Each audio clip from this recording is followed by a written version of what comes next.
There is a recent trend about Japa, about people leaving the country for what you call greener pasture.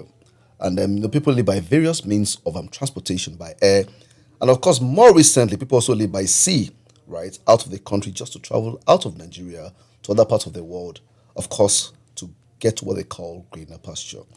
Welcome to another edition of NIMASA podcast.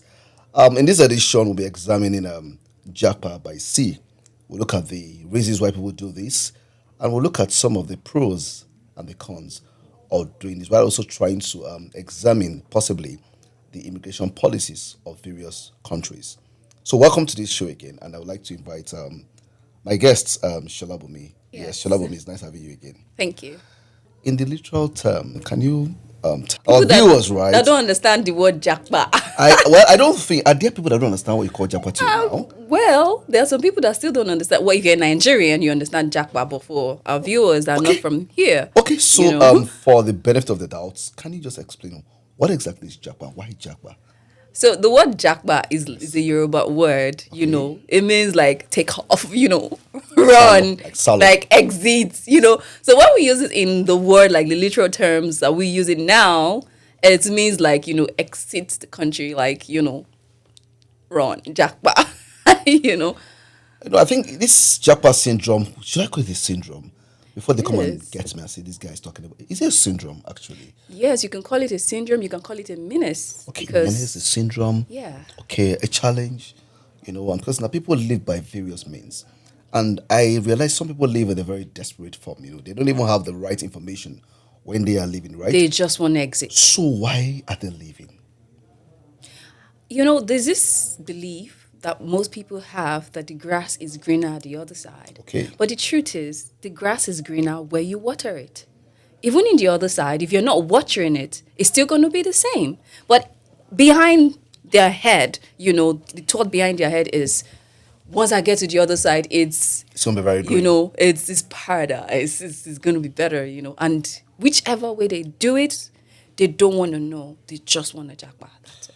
Okay, now, so unfortunately, most recently, I think, there's this set of people, they call them the stowaways, right? They try to, run away or escape by ship, from Nigeria to other countries in the world. Of course, there are also stowaways that go by air, but for the reason of this program today, we're talking about the stowaways by ship. How do they By do the this? water, not just sheep. By the water, okay. So how do they do this?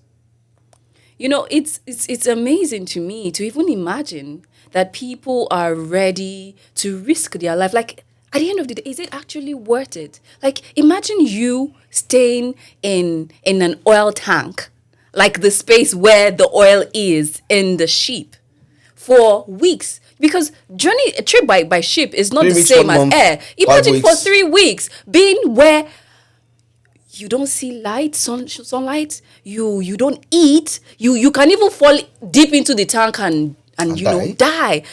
Some hide inside the engine. Like I could to even imagine that a human mind is capable of phantoming such just to escape to somewhere you're not even but sure I of. think the idea of the human mind phantoming, I think it's a function of desperation. For me, I'm a bit worried about now.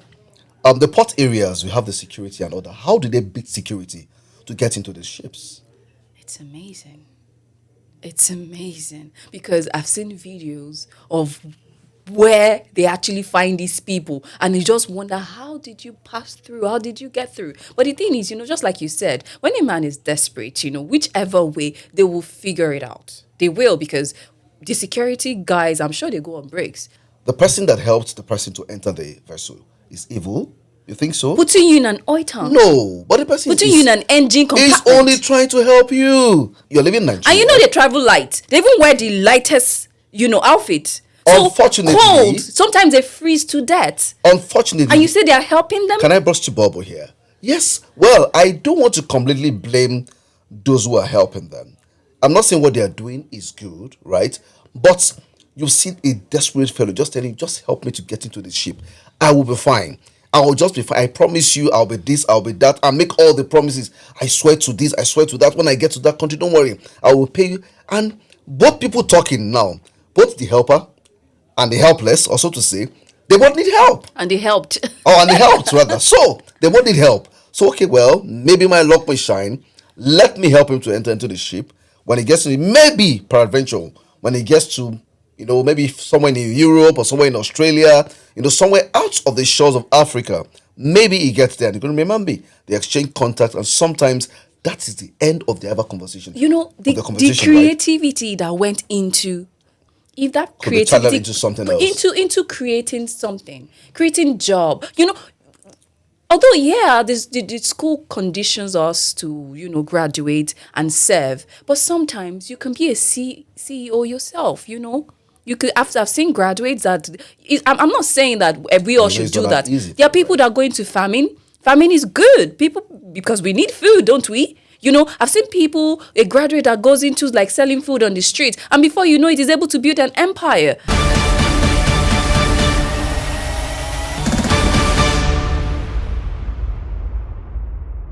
But some people, because of let's say desperation, one, they are educated, but they are misinformed. They've gone through the hustles of life, the puzzles of life, the challenges of life. They've seen their friends, so-called, in quotes, get me right, make it, in quotes, on social media. And someone says, hey, come here, I'm going to help you to get out of this mess you find yourself. Just get yourself into the ship and then find yourself here. When you get to the port over here, or if you're able to get here, don't worry. I will tell you how to, escape, get into the country, and so on and so forth. And then the rest is history. Now, what do we say about these people? It's okay, we excuse their ignorance, Okay. right? Like I said, it's not usually how it's painted. I used to be in advertising, right? Oh, interesting. And, there was this time that the British Embassy, reached out to us to do a campaign for illegal migration. And I was opportuned, to meet people that have actually tried. They have gone, they have seen, and at the end of the day, what they went through. Information, because you're painting a perception that does not exist. It kind of clouds the mind of these people, and they are ready to risk their life, risk everything. And I remember the story of this little girl, right? She was 13 years old. This slogan that they say, see Morocco, see Spain. They just make it like, okay, but when you get to the front of the water, you understand you that, know that Morocco is not as close as Spain, as they say, yes. But before you get to that point where you have to cross the water, Right. what they go through, some get abducted, some get molested. their organs harvested. Imagine this 13-year-old little girl, what she had to go through. They sell them up. They now have the madam that they have to, imagine her being exposed to the kind of life. The number of men that she was subjected to sleeping with every day. In fact, when she described her first time, I was broken. Sorry, Sholabomi, hold your thoughts there now. These people you're talking about, they went by ship, definitely, out of the country. They first went by road, then they got to the point, that point where they say, see Morocco, see Spain, because they just make it look as if once you get to that point, you can just swim. Or enter this, but can you swim an ocean? It's not possible. Exactly. So you have to weigh your options when you're living. For those who are lucky and did not get caught, well, lucky you. But that's just maybe one out of 1,000 persons, maybe, by my own estimation. I saw a video. They caught some young stowaways trying to leave the shores to other places. And then they saw them with dry biscuits like cracker biscuits, dry granules. And they asked, why are you going with this? So that they would eat, but they will not drink any water. And they will not poo. For how many days? And they will not urinate because they don't want to be caught.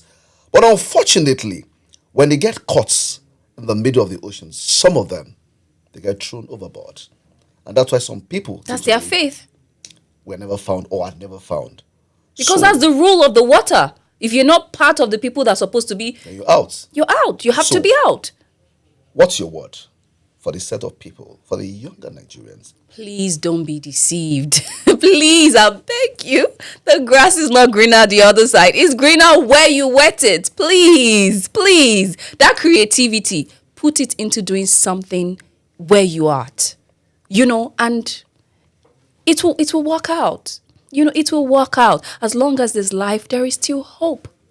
That's what I have to say. So, to our viewers out there, to our listeners out there, you've heard it all. The grass may look greener outside, but it may not necessarily be green. It is probably greener where you are. So, my message to you today is this: stop the desperation, get the proper information before trying to leave the country. Of course, there's nothing wrong in living this country, but go the proper way. Go in a way that you are respected outside of the country.